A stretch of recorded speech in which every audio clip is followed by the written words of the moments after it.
आज बहुत सुंदर मास्टर जी ने आज आपको समझाया है।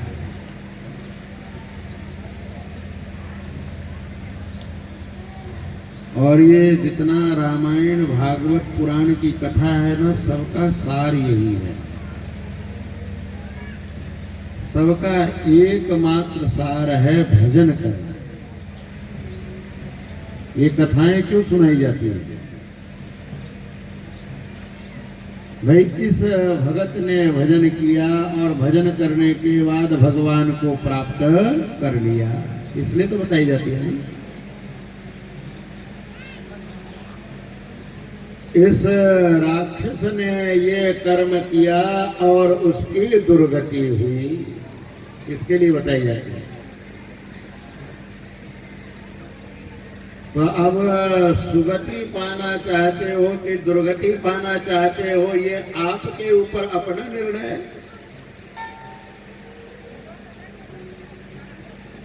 बार बार 84 लाख योनियों के अंदर भ्रमण करना चाहते हो, चक्कर खाना चाहते हो, जीना मरना चाहते हो कि मुक्त होना चाहते हो, ये आपका निर्णय है।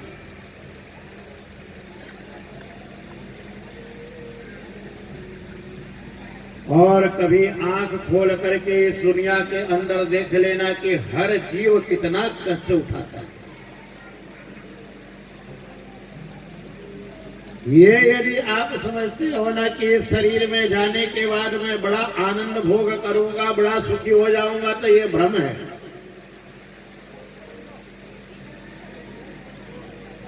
कहीं कोई सुख नहीं है महाराज।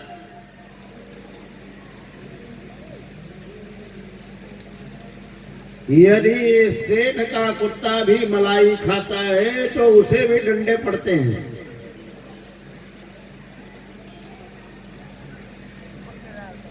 जब वह भी बूढ़ा होता है ना तो सेठ उसे भी हर द्वार छोड़ के आ जाता है। मैंने देखा अपने आंखों से।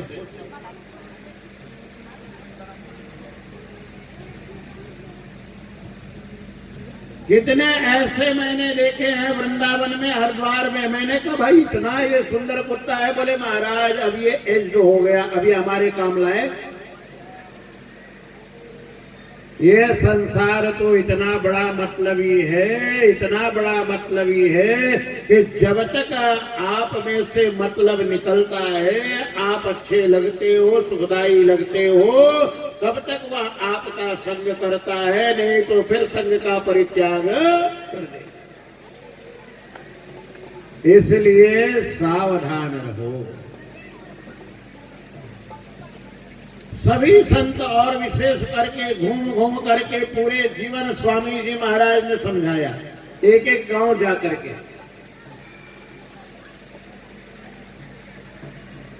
जो आज हमारे मास्टर जी समझा रहे थे कि एक बार भगवान को अपना मान लो। जैसे आप पति को अपना मानते हो, बेटे को अपना मानते हो, पिता को अपना मानते हो, ऐसे ही गहरा संबंध भगवान के साथ बना लो तो आपका कल्याण निश्चित हो जाएगा। हम बनाते कहाँ हैं जिनसे कोई संबंध नहीं है। आज मिले और कल छूट जाएंगे।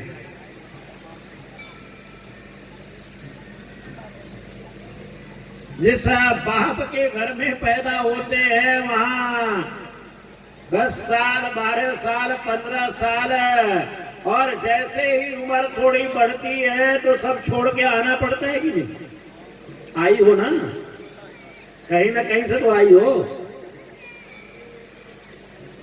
जब वहां से छोड़ के आना पड़ता है तो ये संसार भी छोड़ करके जाना पड़ेगा कि नहीं? पड़ेगा ना। इसका मतलब जहां पैदा हुए वो अपने नहीं हुए, तो जहां ब्याहे गए हैं वो कितने दिन चलेगी गाड़ी?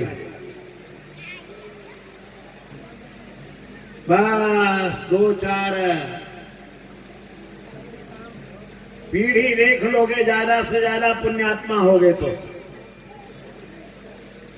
आजकल तो इतना भी देखने को नहीं मिलता है।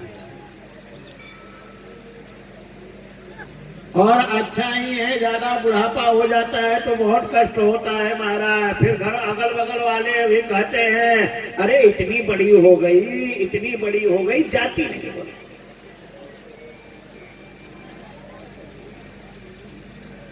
इसलिए सारे सत्संग कथा का एकमात्र सार है भजन करो।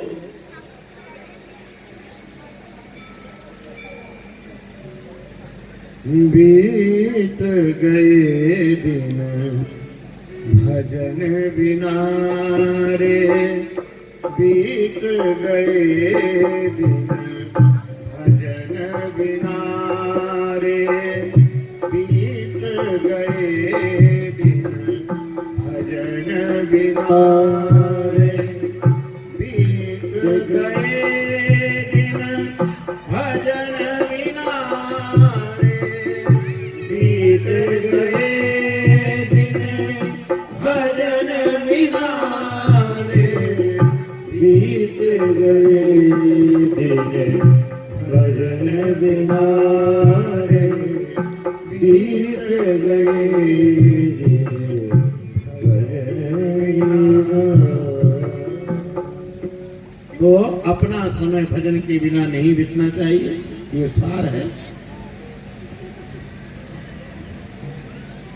अब जो भी समय उपलब्ध है उसमें भगवान शंकर की कथा का आप आनंद उठाएं। शिव कथा के अंदर प्रवेश करते हैं। बोलो शंकर भगवान की जय। जोर से जयकारा लगाना तब कथा सुनाएंगे। हर हर महादेव। कल आपने बड़े सुंदर ढंग से संक्षेप में श्रवण किया था, भगवान शंकर का ब्याह हो गया। लेकिन महाराज भगवान शंकर तो योगी है ना, संसारी नहीं है, भोगी नहीं है। ब्याह करके भी भगवान योगी बने रहे। अब इधर 1000 साल व्यतीत तो हो गया महाराज, लेकिन घर के अंदर कोई टावर नहीं आया, कोई बच्चा आया ही नहीं। देवता लोग एक दिन महादेव के यहाँ आए और महादेव के दरवाजे पर खड़े होकर के और प्रार्थना करने लगे, महादेव महादेव महादेव आप कृपा करें, कृपा करें, हमारा राज्य हमको मिल जाए। महादेव ने कहा क्या मतलब? बोले महाराज आपको पता नहीं है कि तारकासुर सबका बेदखल करके और इधर से उधर डंडा मार मार के भगा रहा है। भगवान शंकर ने कहा जाओ जाओ जा करके और भजन करो, सब बैठ के भजन करो। इन भोगों में दुनिया में कुछ रखा नहीं है भाई। देवता कहने लगे महाराज आप वैराग्य स्वरूप हो, आप भजन करने के लिए हो, हम देवता तो भोगी हैं। हम देवताओं को तो स्वर्ग चाहिए, ऐश्वर्य चाहिए, भोग चाहिए, नाच गान चाहिए, नाना प्रकार के नृत्य गीत संगीत आमोद प्रमोद ये सब चीजें चाहिए। महाराज आप वैराग्य स्वरूप हो और हम राग स्वरूप है। भगवान शंकर ने जाने ने हम जाओ यहां से। अब सबके सब दरवाजे से बाहर आ गए और बाहर आकर के नंदीश्वर से पूछा, बोले नंदीश्वर ये बताओ भगवान शंकर कैसे मानेंगे? नंदीश्वर ने कहा केवल कहने से बाबा जी थोड़े मानने वाले हैं, भगवान भक्ति के अधीन हैं। और जब हृदय से भगवान को पुकारोगे, भगवान के चरणों में लोटपोट होकर के और आंसुओं से उनके चरण भिगो दोगे, रोदन करोगे, तब भगवान श्रवण करते हैं। भगवान चिल्लाने से नहीं सुनते।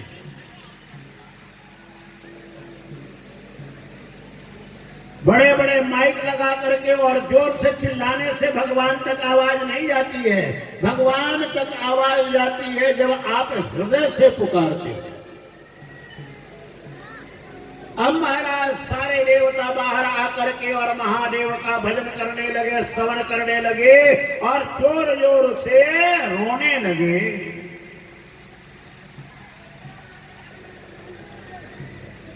इकट्ठे देवता लोग जब रोने लगे तब महादेव ने उनको बुलाया। बोले क्या बात है? बोले महाराज हमें हमारा स्वर्ग कब मिलेगा? महादेव ने कहा अच्छा तो अब मैं समझ गया, जाओ तुम लोगों का काम हो जाएगा। अब भगवान शंकर ने वैराग्य छोड़ करके और ब्याह हुआ था ना, तो अब गृहस्थ धर्म के तरफ धीरे धीरे अपनी रुचि बढ़ाई।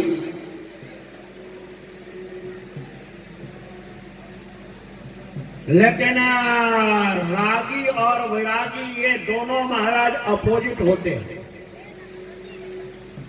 जैसे हृदय के अंदर इतना प्रगाढ़ वैराग्य हो तो राग कहां से जल्दी आएगा? जैसे रागी जल्दी बैरागी नहीं बनता है, वैसे पक्का बैरागी कभी जल्दी रागी बनता नहीं। फिर भी देवताओं के कल्याण के लिए भगवान शंकर ने समाधि अवस्था छोड़ करके और गृहस्थ धर्म का पालन किया। और उस गृहस्थ धर्म के पालन के स्वरूप जन्म हुआ भगवान सदानन का। बोलो सदानन भगवान की जय। ये सदानन भगवान की कथा ही 2 घंटे की है।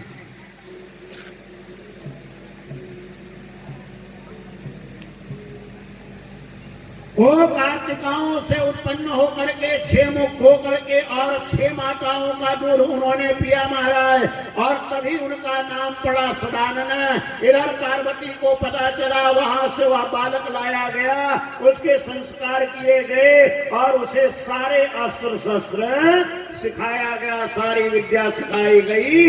भगवान कार्तिकेय जब थोड़े से बड़े हो गए, ऐसे तो बालक ही तब देवताओं ने फिर तारकासुर के साथ युद्ध किया। उसमें बाद में कार्तिकेय भगवान को सेनानी बनाया गया, और जब सेनानी बना करके वह बालक आया तो तारकासुर देख करके हंसने लगा। बोले वाह हुआ, अरे देवताओं तुम लोगों से इंद्र वरुण कुबेर नैऋत्य अग्नि ये बड़े बड़े देवता हैं, युद्ध नहीं किया गया तो एक छोटे से बालक को लेकर के और तुम आ गए हो। बेचारा तारकासुर भी बेवकूफ था, उसको ये पता ही नहीं चला कि कब भगवान शंकर का लड़का पैदा हो गया। क्यों? क्योंकि इतने भोगों में लगा रहा नृत्य गीत संगीत के अंदर कि उसको होश रहा ही नहीं। तब दोनों में बड़ा संवाद हुआ। भगवान कार्तिकेय सदानंद ने उसे जोर से डांटा। बोले तू मुझे बालक समझता है? अरे मैं तेरा बालक नहीं, मैं तेरा काल हूं। तूने जो वरदान के गर्भ में आकर के देवताओं का अपमान किया है, देवताओं का स्थान छीन लिया है, उन देवताओं को मैं स्थान देने के लिए स्वयं भगवान शंकर का पुत्र होकर के आया हूं। अब देखता हूं तो कब तक टिकता। अब तो महाराज जैसे तारकासुर ने सुना कि भगवान शंकर का बेटा है तो अंदर से हिल गया, लेकिन बाहर से कड़क रहा। उसने कहा मैंने बड़े बड़े देवताओं को हरा दिया है, बालक यहाँ से माता पिता के पास भाग जा, दूध पीने का समय है, जाकर के माँ के आंचल में छुप जा, नहीं तो तेरी गर्दन काट करके और तेरे माँ को समर्पित कर दूंगा। कार्तिकेय ने कहा यदि तूने अपने माँ का दूध पिया है तो उठा अस्त्र। और महाराज दोनों में संघर्ष युद्ध भयंकर छिड़ गया। इधर देवता लोग असुरों को मारने लगे और नाना प्रकार की लीला करते हुए, अटखेलियां करते हुए अंत में भगवान सदानंद ने तारकासुर का वध कर लिया। हर बोलो सदानंद भगवान की जय। अभी केवल 5 ही साल के हैं, लेकिन तारकासुर ने यही वरदान मांगा था कि जब शंकर का और पुत्र सेनानी बन करके और मुझे मारने आए तभी मेरी मृत्यु होवे, अन्यथा मेरी मृत्यु न होवे। तो ब्रह्मा जी की शर्त पूरी भगवान ने कर दी। अब इधर बाबा जी तो महाराज फक्कड़ साई, एक पुत्र उत्पन्न हुआ और फिर वैराग्य धारण कर लिया महाराज। यही गृहस्थ है। गृहस्थ में ब्याह जो किया जाता है उस ब्याह का प्रयोजन केवल संतति होती है। इसलिए हमारे यहाँ ये पुरानी कहावत है, एक नारी सदा ब्रह्मचारी, और उसका भी ऋतु भारजाम अभ्युपेता। ये नहीं है कि बंदर बंदरिया की तरह केवल ऋतु काल के अंदर वेद मर्यादा बनाता है कि अपनी भार्या के पास जाना चाहिए। अब तो महाराज किसको क्या समझाया जाए। ऐसी पश्चिमी संस्कृति आई है, ऐसा मोबाइल आ गया, ऐसा टीवी आ गया, ऐसा कंप्यूटर आ गया कि ये कदाचार घर घर फैल गया। इसी का नाम कलयुग है। कलयुग और कुछ नहीं है। कलयुग का मतलब यह है महाराज कि आपके मन में क्रोध, काम और मद का आवेग इतना आ जाएगा कि आप भगवान के नाम लेने लायक बचेंगे ही।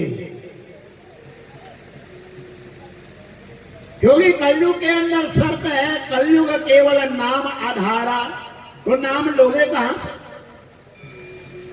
आपका मन ही दूषित हो जाएगा, आपका तन ही दूषित हो जाएगा, आपका जीवन ही दूषित हो जाएगा, आपका धन ही दूषित हो जाएगा।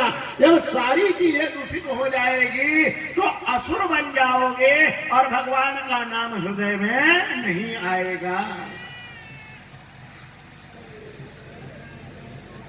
पार्वती जी ने कई बार प्रार्थना की, बोले महाराज घर में एक ही बालक है, एक ही बालक अच्छा नहीं लगता है, एक आंख का क्या भरोसा।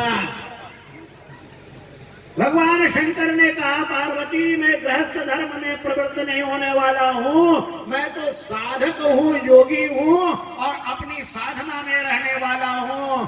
तब भगवती के मन में संकल्प आया कि कोई और एक बालक होवे तो अच्छा।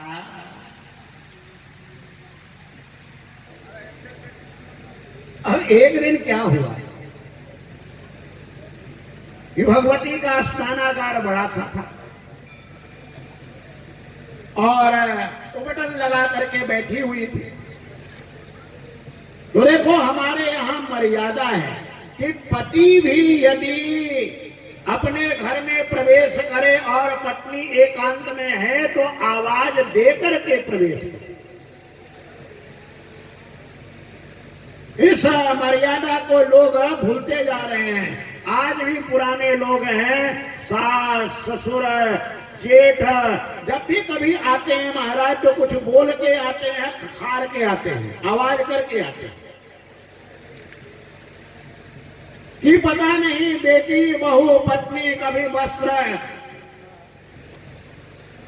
तो उस मर्यादा का पालन महाराज सब करते हैं। तो भगवान शंकर को बड़ा महाराज अवधूत है।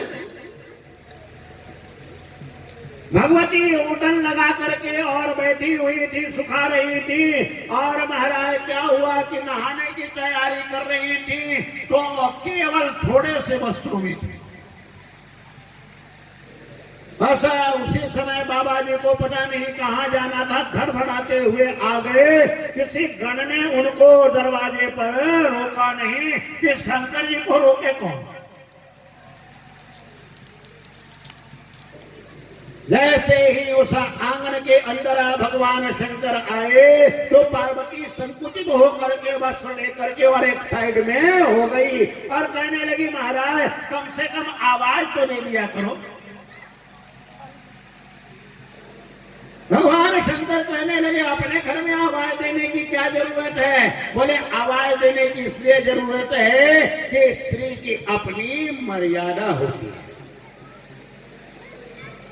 स्त्री की मर्यादा का भी ध्यान रखना चाहिए, पुरुष की मर्यादा का भी ध्यान रखना चाहिए, चाहे भार्या अपनी हो, लेकिन किस अवस्था में उसे देखना चाहिए, किस अवस्था में नहीं देखना चाहिए, इसमें शास्त्र प्रमाण है।